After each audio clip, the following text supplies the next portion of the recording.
My entitled cousin showed up in a wedding dress to MY wedding. Update. After that, the family split into two factions.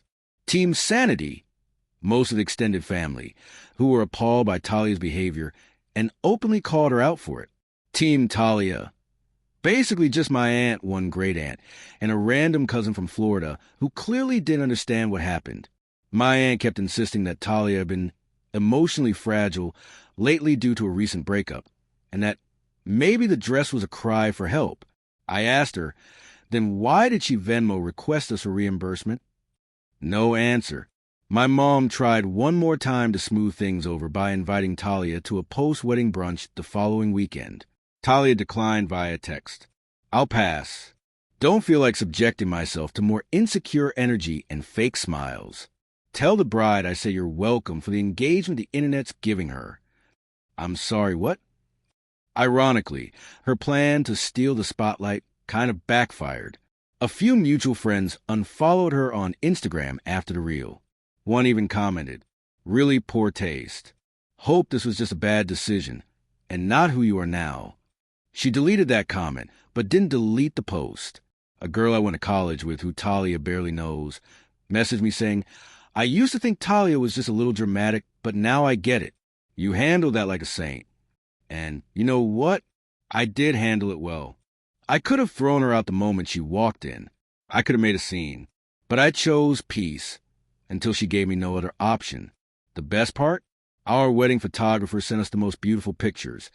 And when I asked him how many included Talia, he said, just the back of her head in two. I figured you wouldn't want her in anything featured.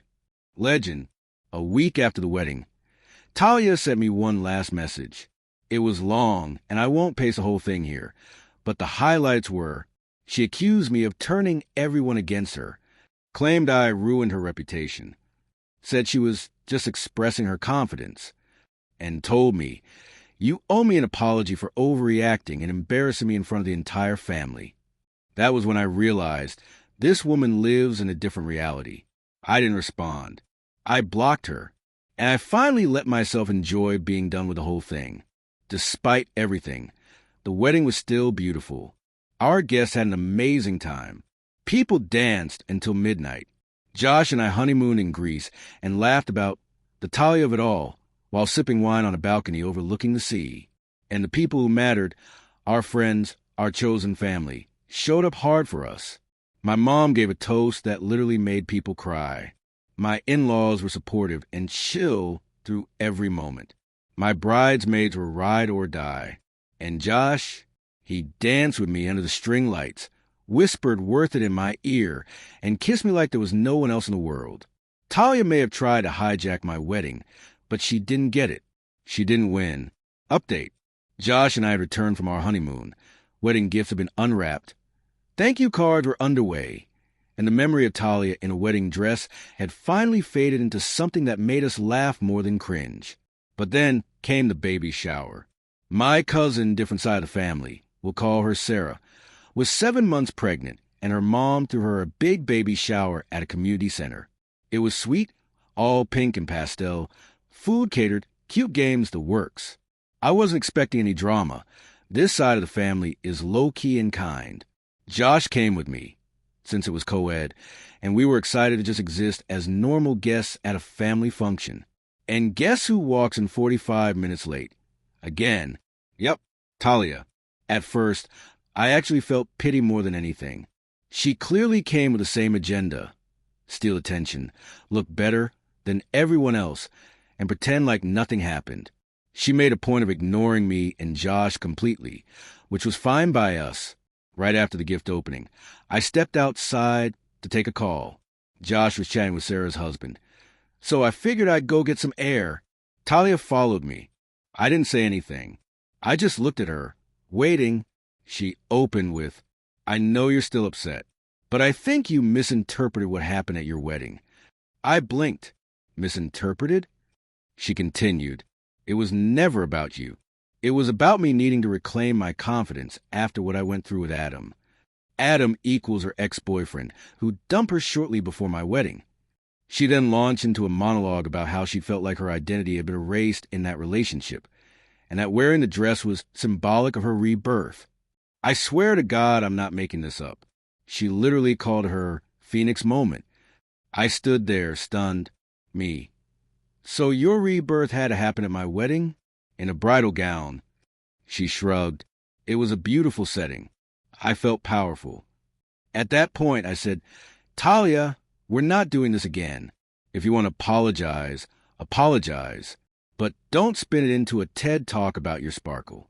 Just own it or leave it. She didn't apologize. She just rolled her eyes, said, You're still in your feelings clearly, and walked back inside. Now, here's the good part. A few weeks later, my friend surprised me with a post-wedding bridal brunch. Kind of a do-over to make up for the wedding chaos.